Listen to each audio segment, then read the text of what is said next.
in a place called Ryan's. This was before Golden Corral. And it was like the best thing ever to have all you could eat, maybe particularly for my family with 4 growing boys. Now as an adult, I primarily just think about the germs, but my kids still enjoy going to Golden Corral. But imagine you're at this buffet and you load up your plate with fried chicken, mac and cheese, mashed potatoes, 3 of those sourdough rolls that Golden Corral has. I mean, you fill your plate, and then you see the steak section, or maybe seafood with shrimp, or maybe you're at a buffet that has crab legs, but your plate's already full. You chose the fried chicken, but by doing so, you kind of said no to steak and delicious seafood. The seafood is my favorite. That's what we call in economics opportunity cost. Every yes in life is a no to something else. Every dollar, every minute, every decision all comes with hidden trade-offs. Jesus himself told us to think this way. In Luke 14:28, he said, "Suppose one of you wants to build a tower. Won't you first sit down and estimate the cost to see if you have enough money to complete it?" That's opportunity cost, counting what your yes will cost you. In economics, opportunity cost means the value of the next best alternative you give up when you make a choice. I was just at a business luncheon the other day where we were looking at perhaps purchasing a warehouse that's just over $6 million in Miami, Florida, for an aerospace company that we have there. And we were thinking, what else could we do with the money if we don't buy this particular warehouse? It would save us money on a warehouse we're currently renting. That's opportunity cost, right? If you spend $10 on a coffee, what else did you give up that $10 could have done for you? $10 could have been invested in the stock market. You could have put it in a savings account. You could give it to your church. You could buy lunch for your kid. If you spend an hour scrolling TikTok, you gave up something else. What could you have built during that hour? You could have spent an hour in prayer, or an hour mentoring, or maybe an hour of extra sleep, an hour exercising. It's not just about what you spend, it's about what you missed out on. Bastiat, the French economist, said, "There is what is seen, and there is what is not seen." Opportunity cost ultimately is about the not seen. So let's say you're a pastor. If you say yes to every single meeting request, you may not be able to study God's word as deeply. It's kind of a no to time studying for your sermon. You may look busy, but maybe you robbed your congregation of a well-fed sermon and a well-thought-through sermon. If you're a teacher saying yes to grading until midnight every night, you might be saying no to rest, which makes you a less patient teacher the next morning, right? For entrepreneurs and business owners, if you say yes to every new business idea, and if your mind is wired like an entrepreneur, you probably see hundreds of them.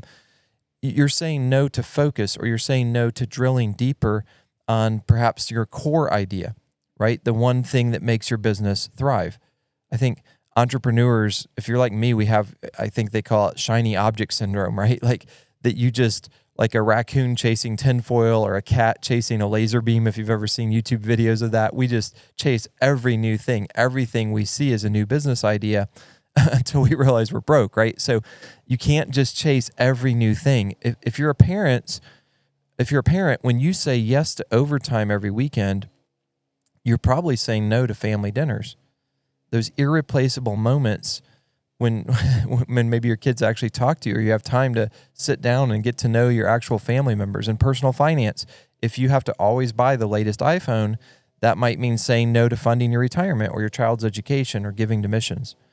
Several years ago, I tried to evaluate things in my life that only I could do and say no to the others. What were parts of my business that I could delegate? And what were those few parts that only I could do? For instance, I enjoy mowing the lawn, but I realized I could pay someone else to mow the lawn. Now that my kids are a little bit older, we have them mow the lawn, but I could pay someone to mow the lawn. I couldn't pay someone to be a dad to my 5 kids. Only I could do that. Only I could go on a date night with my wife. We try to go on a date night every week. This semester, it's been on Mondays. I mean, I don't want anybody else going on a date night with my wife, right? Opportunity cost is always there, whether you acknowledge it or not. Every time you say yes to one thing, you're saying no to something else. Jesus framed opportunity cost as discipleship. In Luke 14, he told the crowd, "Count the cost before following me. Don't start a tower you can't finish. Don't go to war without considering the size of your army." Following Christ means saying yes to him.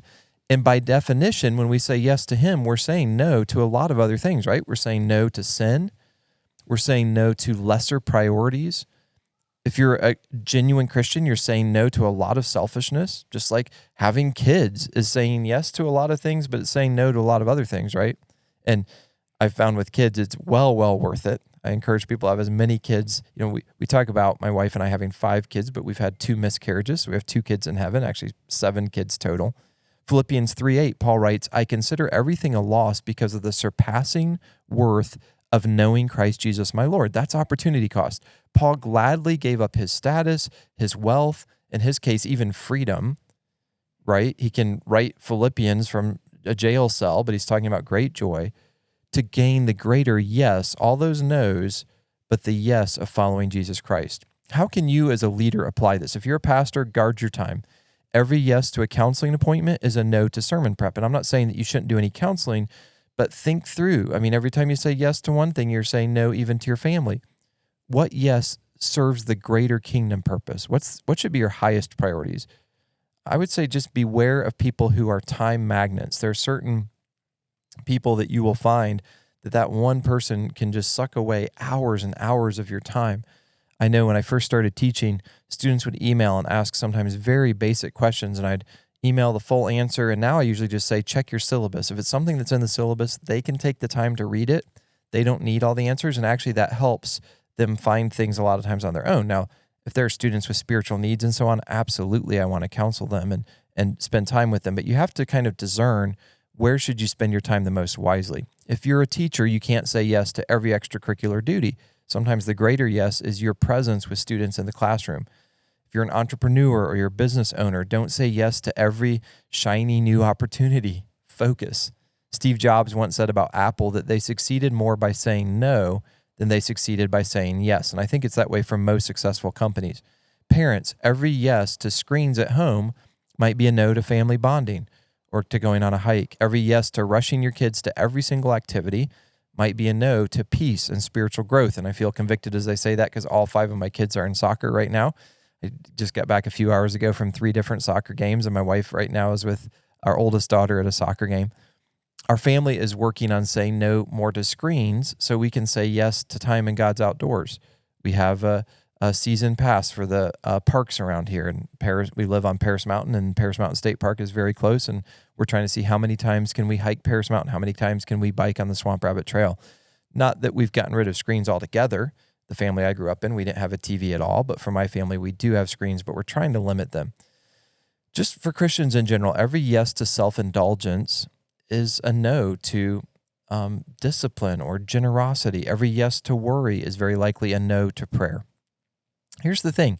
You're already living by opportunity cost, whether you know it or not. Think about it. You're watching this video right now. That means you said no to Netflix, no to scrolling mindlessly, no to mowing the lawn. Now, if your spouse is sitting next to you right now glaring at you because your lawn is 2 feet tall, maybe you should pause the YouTube video and go do that next, right? But here's the encouraging thing. When you learn to count the cost and choose wisely, you invest your yes into things that multiply and oftentimes have eternal impact, right? Christian leader, parent, entrepreneur, your life is a series of trade-offs. Every yes is a no. Every choice costs something. So my challenge is, before your next big decision, pause and ask, if I say yes to this, what am I saying no to? And does that line up with the mission Christ has given me? I don't know if you can hear it, but an airplane is going overhead right now. I said yes to videoing this outside on our 2nd floor balcony here because it's such a beautiful day out. I said no to doing it inside the studio, and that means I have to deal with the occasional airplane noise. I don't know if you can hear that or not. It's probably picking up in my mic pretty loud. I think it's an airplane. Maybe it's a helicopter. Jesus doesn't just want us to be busy. He wants us to be fruitful. And fruitfulness requires counting the cost. So choose your yes carefully, even if it means that a helicopter sound is going to be in your video. Make it a yes that builds something eternal, because every time you say yes to one thing, you're saying no to something else. I don't know about you. I'm 45 years old, and I feel like the older I get, the more I realize how short life is, and the more I'm becoming a lot better at saying no. I feel like I say no to far more things now than I say yes to, And I'm trying to do that primarily so I can say yes to time with God and His Word, time with my family in particular, even time trying to leave some thoughts on YouTube and hope that they're helpful to someone else. Thanks so much for taking the time to watch this video. I hope it was encouraging to you. If so, give it a thumbs up. Consider subscribing to the channel. Hopefully I'll see you next time, and hope you have a wonderful day.